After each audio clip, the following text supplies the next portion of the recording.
그러한 것은 국가기관이 했으면 좋겠다라는 취지고, 또한 국가기관이 할 때는 어디까지나 그런 정치색은 좀 띄지 않았으면 좋겠다라는 요지입니다.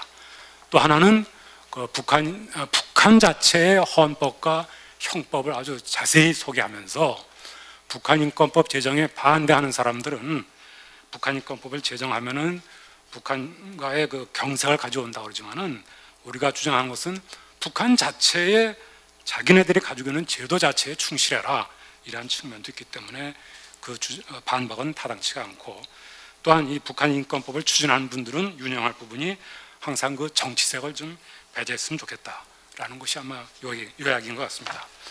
다음에는 그 니시오카 쓰토무께서 발표를 해주겠습니다. 미스터 니시오카 쓰토무, 유아 어사이언드 나나분구라예요. 감사합니다. 니시오카입니다. 시간상 인사는 생략하겠습니다. 저는 원고를 준비했기 때문에 원고에 따라서 발표를 하겠습니다. 일본에 있어서의 북한인권 문제, 일본에 있어서의 북한인권 문제는 두 개의 흐름이 있습니다. 그에 대해서는 지난해 이 세미나에서도 논의를 했었습니다. 첫 번째는 자국의 주권과 국민의 인권을 보호한다 하는 흐름입니다. 지금 재성호 교수님도 국민 인권 보호라는 관점을 말씀하셨고, 김수함 박사님도 북한 인권 문제가 우리의 문제다 이라는 말씀을 하셨는데, 일본에 있어서도 북한 인권 문제의 하나의 흐름은 자국민 보호, 자국 주권 침해 문제입니다. 북한은 많은 일본인을 납치하고 계속해서 억류하고 있습니다. 이것은 현저한 주권과 인권의 침해이며 일본 정부가 책임을 져서 피해자를 구조해야 되는 문제입니다. 또 제1북선자와 함께 북한에 간 약 7천명의 일본 국적자 그 자손에 대해서도 줄국의 자유를 비롯한 많은 기본적 인권을 북한 정부에 의해 침해되고 있어 자국민 인권을 지킨다는 관점에서 일본 정부가 해결해야 되는 문제입니다. 그리고 두 번째 흐름은 보편적 인권이라는 관점에서 북한이 하고 있는 인권 탄압을 문제로 하는 흐름입니다. 이 문제도 역시 발표자가 두 분께서 다 발표하신 내용과 똑같습니다. 북한 근내에서 김일성, 김정일 독재 정권이 주민을 아사시키고 전투법 수용소에서 고문 학살을 하고 탈북자를 단속하고 있는 것 등에 대해서 비난의 소리를 내는 것입니다. 또 일본과 특별한 관계가 있는 제1북선자 인권 침해에 대해서는 특별한 관심을 가져서 북한 정부의 개선을 요구하는 것입니다. 그 외에 북한이 일본인 이외에 적어도 세계 11개국의 국민을 납치해 억류하고 있는 곳에 대해서도 해당 정부와 협력을 해서 피해자 구조를 촉구하는 것입니다. 12개 나라라는 것이 한국, 중국, 태국, 루마니아, 레바논, 5개국은 피해자의 신원이 밝혀지고 있고, 싱가포르, 말레이시아, 요르단, 프랑스, 이탈리아, 네덜란드는 피해자의 신원은 확정되어 있지 않지만은 상당히 확실한 증거 증언이 있습니다. 됐습니까? 그리고 두 번째는 일본에 있어서의 북한 인권 문제의 실제 움직임에 대해서 말씀을 드리겠습니다. 말씀드린 대로의 두 개의 흐름이 있는데, 그 두 개의 흐름이 다 1990년대 전반부터 민간에서 먼저 시작했습니다. 그때는 일본 정부의 대처는 별로 없었습니다. 첫 번째 흐름, 자국민 보호 문제에 대해서 이야기한다면 본래는 민간이 아니고 정부가 노력해야 되는 문제입니다.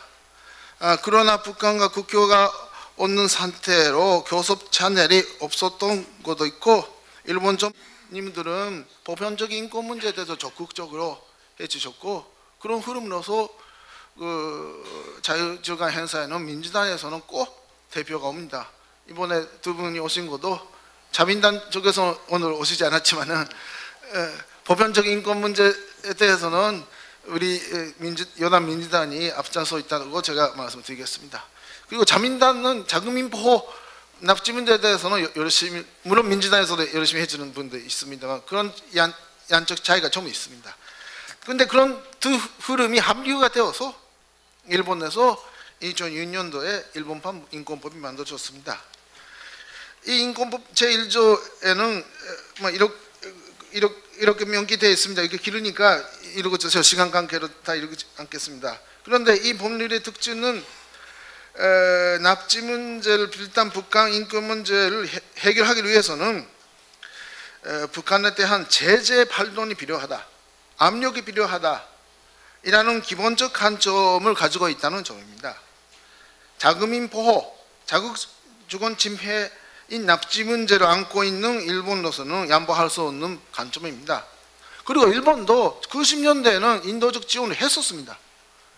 식량 지원을 했었을 때는 납치를 인정하지 않았었습니다.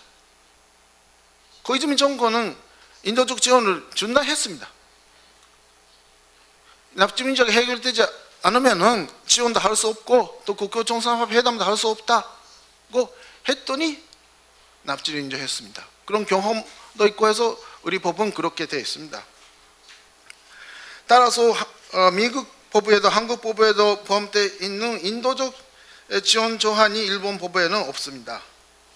반대로 한국 법안에 포함되지 않는 대북 제재에 강한 규정이 많이 포함되어 있습니다. 그것은 37페이지 재성 박사님의 대조표가 있으니까 보시면 참고로 해줬으면 좋겠습니다. 일본은 2006년도에 제재를 개시했습니다.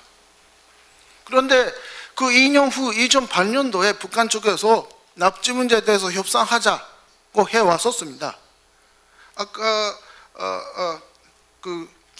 김수함 연구원님께서 한국판 인권법을 만들면은 남북 관계가 어려진다지만, 는 비판이 있다지만 그것이 사실가 아니다 이라고 발표하셨지만은 일본도 그렇습니다. 2006년도에 법을 만들었고 제재도 했는데 2008년도에 북한 쪽에서 납치 문제에 대해서 논의를 하자고 제안을 해 왔었습니다.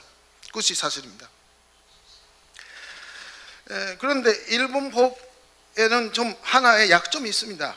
그것은 그러니까 제재에 대해서는 썼지만은 북한에 대해서 진실을 아니는 북한 인민들을 위해서 뭘 해야 된다 그런 부분이 좀 약합니다. 탈북자를 도와야 된다는 부분이 있지만은, 그런데 미국 법은 라디오 방송이라든지 미라 같은 거 북한의 진실을 알리는 활동에 대해서 지원하는 조항이 있습니다.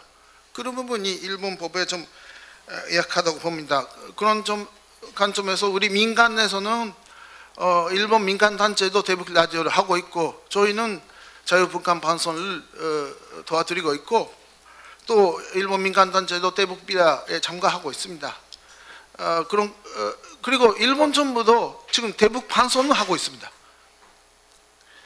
역시 북한 인권 문제, 주권 문제 그리고 보편적 인권 문제 해결을 위해서도 압박을 하되 또 북한 인민들의 진실을 알리는 작업을 병행해야 된다 그렇게 봅니다. 지원할 때는 절대로 조건부로 해야 됩니다. 일본은 지금 인도적 지원을 안 하고 있습니다만은 그것은 가짜 유고를 보냈기 때문입니다. 가짜 유고에 대해서 사과하면은 인도적 지원도 재해할 수가 있습니다. 인도적 문제에 대해서는 인도적 조건을 붙는다. 그러니까 한국에서 교회에서 지원한다면은 전주분 수용소에 있는 기독교인을 속방하라.